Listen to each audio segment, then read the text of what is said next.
Bom, gente, novamente eu gostaria de desejar bom dia ou boa noite a todos, depende do momento em que vocês vão assistir essa aula.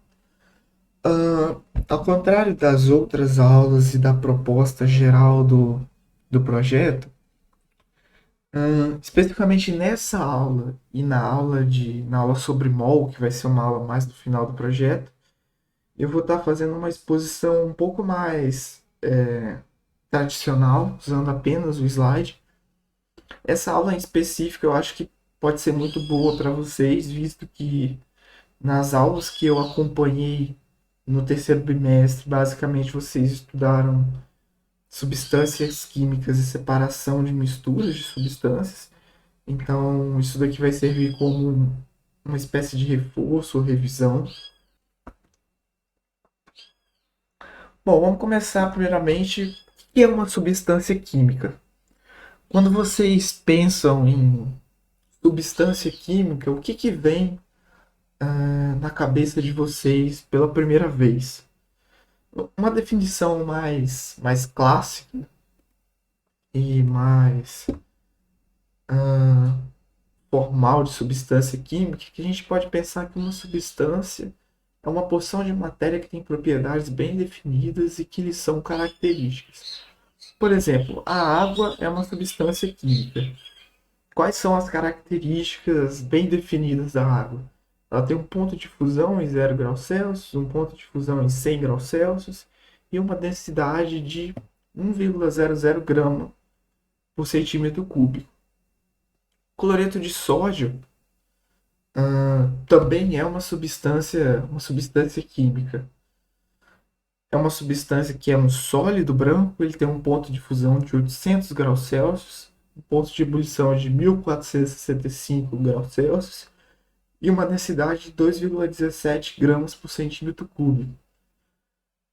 Então, basicamente, uma substância química é um objeto que a gente olha, uma porção de matéria, que a gente consegue ver quais são as propriedades, qual é a composição e as características desse sistema que a gente está analisando. Aqui a gente tem, ó, por exemplo, ferro e o enxofre e quatro exemplos básicos aí de diferentes substâncias químicas.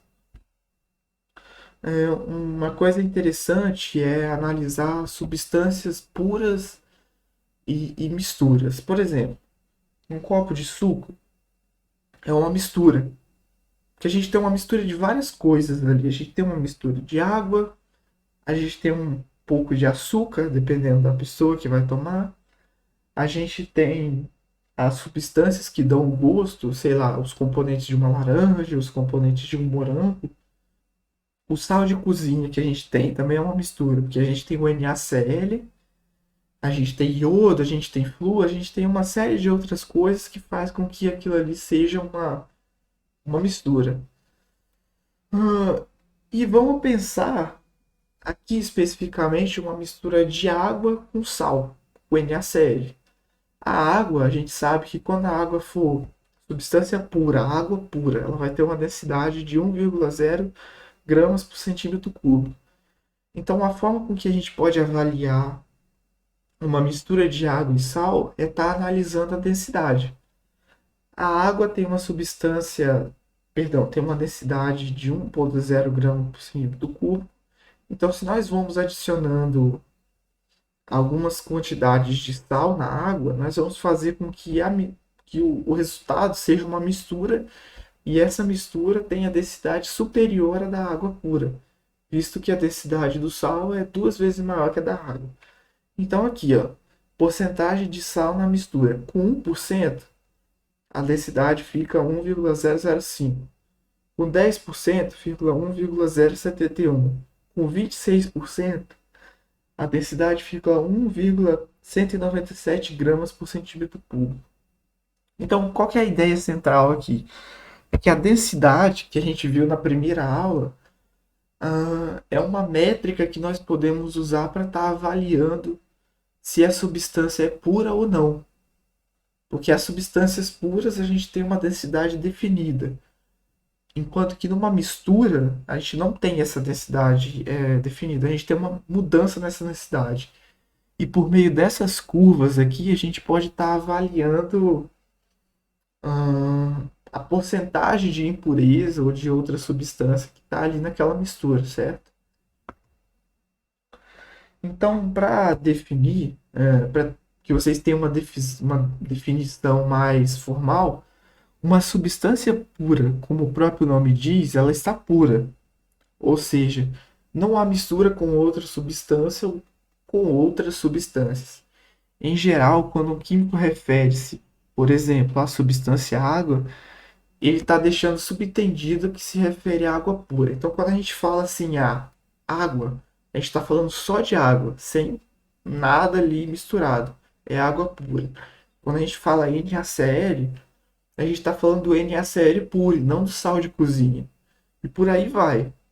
Quando a gente fala o nome de alguma coisa, quimicamente pensando, a gente está falando daquela coisa pura, só apenas daquela substância. Já uma mistura é uma porção de matéria que corresponde à adição de duas ou mais substâncias puras. Por exemplo, o sal de cozinha é uma mistura. A água com açúcar é uma mistura. A água com sal é uma mistura também. O refrigerante é uma mistura. E por aí vai. A gente tem inúmeros exemplos de misturas no nosso dia a dia e, obviamente, no laboratório também. Cada mistura que compõe, cada substância que compõe uma determinada mistura, a gente dá o nome de componente da mistura. Então, por exemplo, na mistura água e açúcar, um componente é a água e o outro componente é o açúcar. Mistura água e sal, um componente é a água e outro componente é o sal, e por aí vai. Nesse contexto das misturas, que é um tópico muito interessante, muito importante para a química, a gente tem dois tipos diferentes de misturas: a mistura homogênea e a mistura heterogênea. Um exemplo claro de mistura homogênea que a gente tem no nosso dia a dia é água e sal e água e açúcar. A partir do momento que a gente coloca o sal ou o açúcar na água e mistura, a gente apenas vê uma única fase, que eu vou explicar mais à frente o que é a definição de fase. Nós vemos uma única fase. Então, nisso, a gente tem uma mistura homogênea, porque a gente consegue ver apenas uma coisa só aquela solução translúcida. Agora, uma mistura heterogênea, a gente não consegue ver as duas substâncias se misturando perfeitamente. Por exemplo, quando a gente mistura água e óleo, a gente consegue ver claramente que o óleo ocupa a parte superior do recipiente, enquanto que a água ocupa a parte inferior do recipiente. Então, em uma definição um pouco mais formal, a gente tem que uma mistura heterogênea é uma mistura que não possui as mesmas propriedades em toda a sua extensão, e uma mistura homogênea é uma mistura que tem as mesmas propriedades em todos os seus pontos. O que eu estou querendo dizer por isso? Eu estou querendo dizer que uma mistura heterogênea possui mais de uma fase e uma mistura homogênea possui apenas uma fase. E o que é a fase? A fase é a região do sistema aonde nós temos as mesmas propriedades em todas as direções. O que seriam essas propriedades? Ponto de ebulição, ponto de fusão, densidade e por aí vai. É o que a gente chama de propriedades intensivas, que aí é um termo um pouco mais específico, mas que vocês não precisam se apegar muito a esse termo. Aqui eu coloquei uns textinhos para que vocês possam dar uma olhada, mas assim, podemos definir fase como uma porção de uma matéria que apresenta as mesmas propriedades. Uma fase pode apresentar-se contínua ou fragmentada em várias partes. Uma mistura homogênea apresenta uma só fase e uma mistura heterogênea apresenta duas ou mais fases, certo? Então vamos lá. Quando eu falo em sistema, eu estou falando que o sistema é uma porção da matéria que eu estou escolhendo para ser estudado.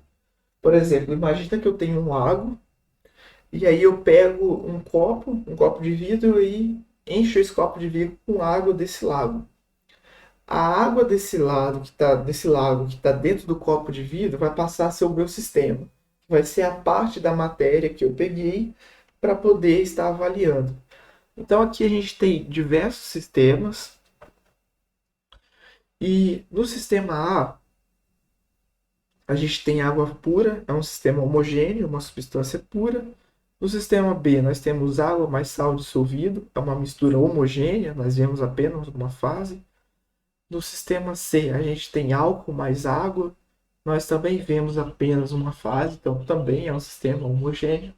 No sistema D a gente tem apenas uma única fase, então também é um sistema homogêneo. O sistema E, eu gostaria de propor um desafio para vocês, que vocês me falem, pode ser por privado ou no grupo, se isso daqui é um sistema homogêneo e ou heterogêneo e o porquê da escolha de vocês. Eu acho que isso daqui é um sistema interessante para que vocês possam entender o que é uma fase, o que é um sistema homogêneo e heterogêneo. E aqui, por conseguinte, nós temos os sistemas F, G, H, que são misturas heterogêneas. A gente consegue ver claramente duas fases, duas regiões do sistema que possuem propriedades diferentes. Bom, aqui a gente tem esse fluxograma de como que a gente pode estar analisando esses aspectos. Primeiro a gente começa com uma amostra de matéria, um sistema, e esse sistema ele pode ser uma mistura ou uma substância pura. Se for uma mistura, pode ser mistura homogênea, que vai ser uma solução, ou uma mistura heterogênea. Se for uma substância pura, pode ser homogênea e assim ser classificada como quando se encontra em apenas o estado físico. Se for heterogênea, ela vai ser classificada quando se encontrar em mais de um estado físico. Então aqui eu já dei a resposta da pergunta anterior sobre água líquida e água gelo, se é um sistema homogêneo ou heterogêneo, mas eu não vou falar explicitamente, eu quero que vocês tentem pensar a partir de tudo que eu já forneci aqui. Bom, aqui tem algumas atividades que eu vou estar passando rapidamente, a gente vai resolver em uma aula separada, como de costume. E agora vamos para a segunda parte da aula, que vai ser a parte de separação de misturas. Bom, imagina que eu tenho lá uma mistura de água e óleo e eu quero separar a água do óleo. Como que a gente pode fazer isso? A gente pode utilizar uma série de métodos de separação que nos permitem retirar uma determinada substância de uma mistura. Para começar, vamos pensar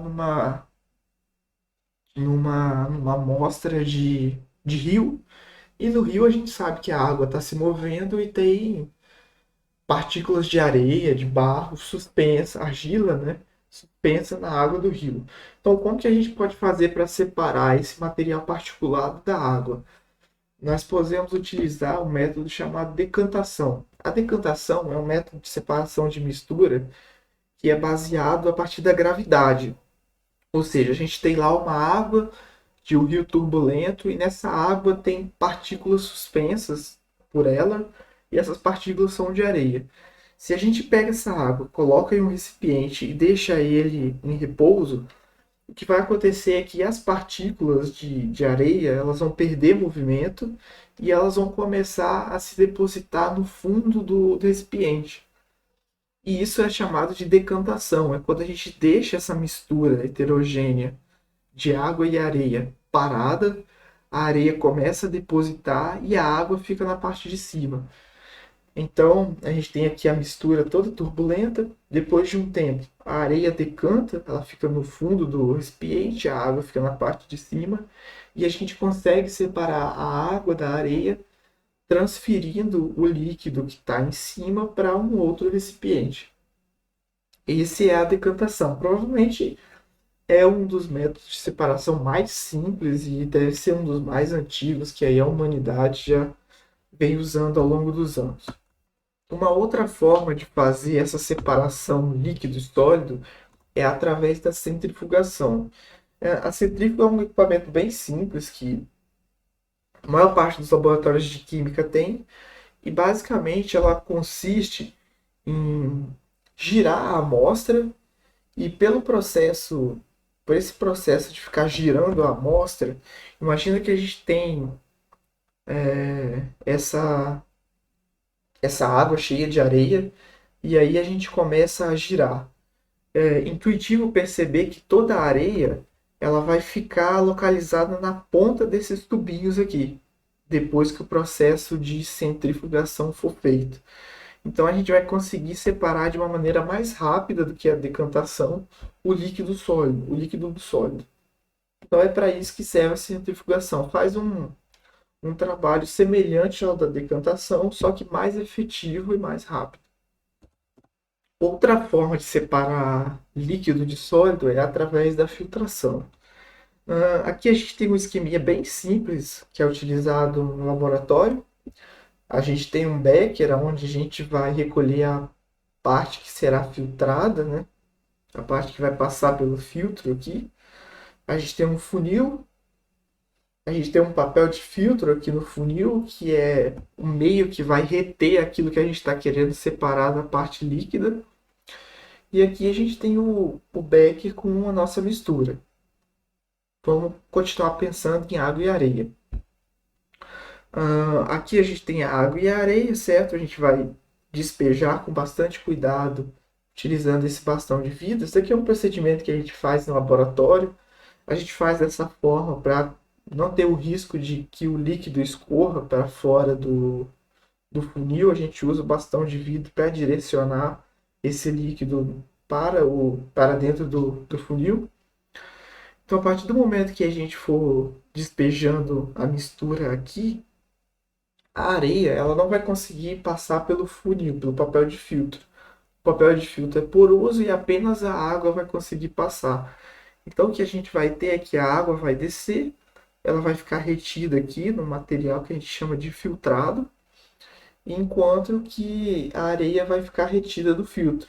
Então, dessa forma, a gente consegue realizar um processo que é chamado de filtração simples, que basicamente consiste em, por meio de um filtro, separar o sólido do líquido.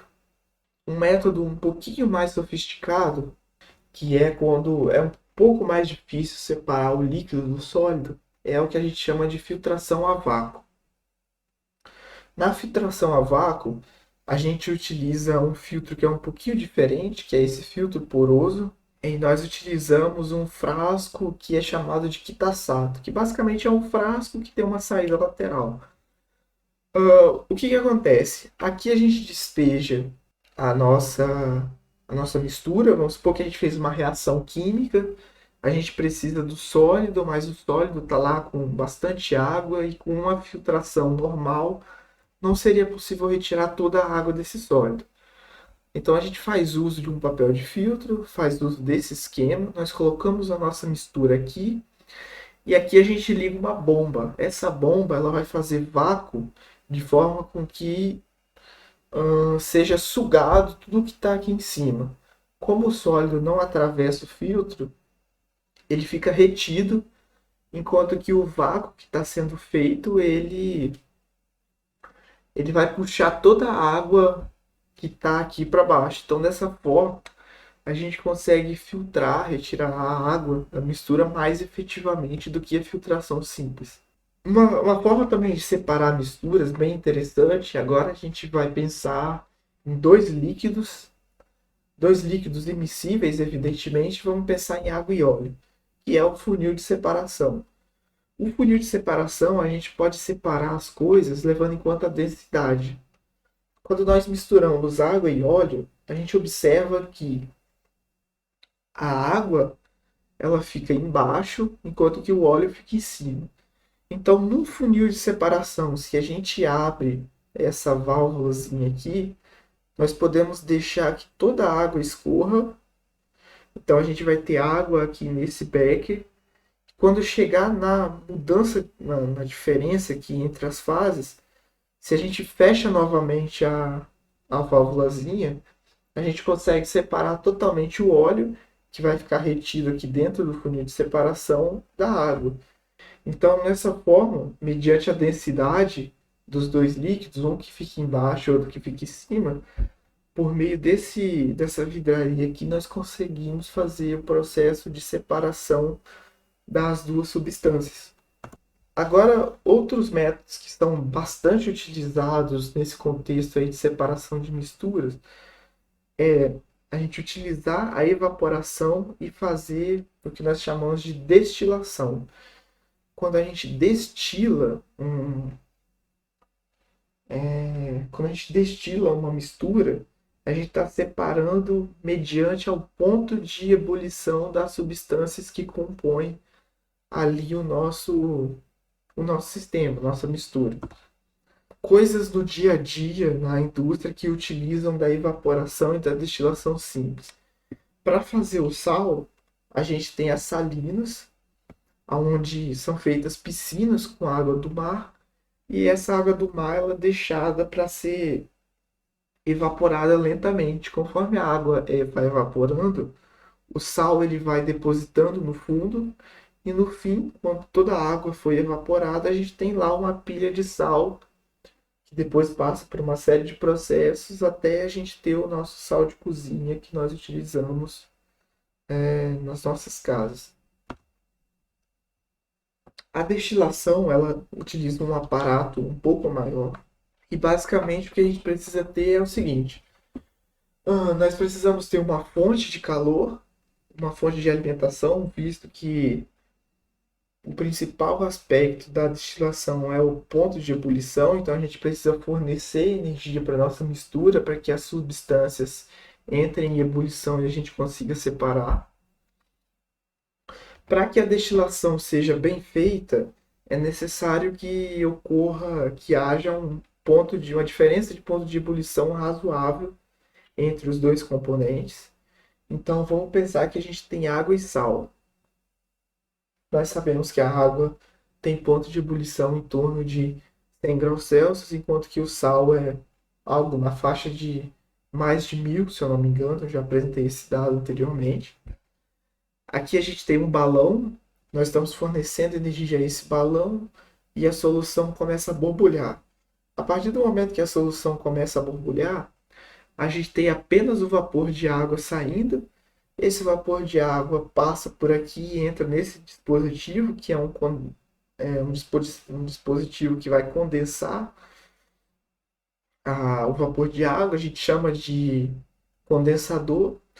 Por esse tubo externo, a gente passa uma mangueira com água vinda da torneira, que está a uma temperatura muito menor do que o vapor de água. O que acontece é que há uma troca de calor entre a água da torneira e o vapor de água, e isso faz com que o vapor de água fique resfriado e, consequentemente, condense.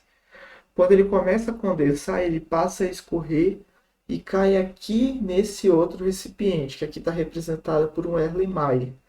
E aqui a gente passa a ter a água destilada. Nós evaporamos a solução entrou nesse tubo, ela foi condensada e pingou aqui como água, entre aspas, pura. Então aqui a gente tem a nossa água destilada a partir de uma solução de água e sal. A destilação fracionada é muito interessante porque ela é utilizada em refinarias de petróleo. Sei lá, você tem o petróleo e conforme a gente vai destilando o petróleo, várias frações desse petróleo vão saindo. Gasolina, querosene, naftaleno e por aí vai. Várias coisas são retiradas do petróleo dependendo da temperatura em que acontece. Então, a destilação fracionada ela é basicamente utilizada para a gente separar misturas homogêneas de líquidos.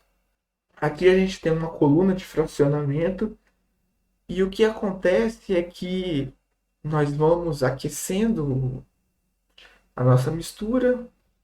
Essa mistura passa aqui por essas bolinhas de vidro. O líquido que tiver um ponto de ebulição maior, ele vai ficar retido aqui, ele vai passar por essas bolinhas, vai condensar novamente, vai voltar para a mistura. Enquanto que o líquido que tiver o ponto de ebulição menor, ele vai conseguir passar pelas bolinhas e ele vai começar a condensar primeiro. Conforme ele condensa primeiro, a gente vai ter uma situação em que aqui vai sendo aumentada a concentração do líquido com ponto de ebulição maior, enquanto que o líquido com ponto de ebulição menor ele fica retido aqui. Então, no final, a gente vai conseguir separar os dois líquidos que compõem essa mistura por meio desse procedimento.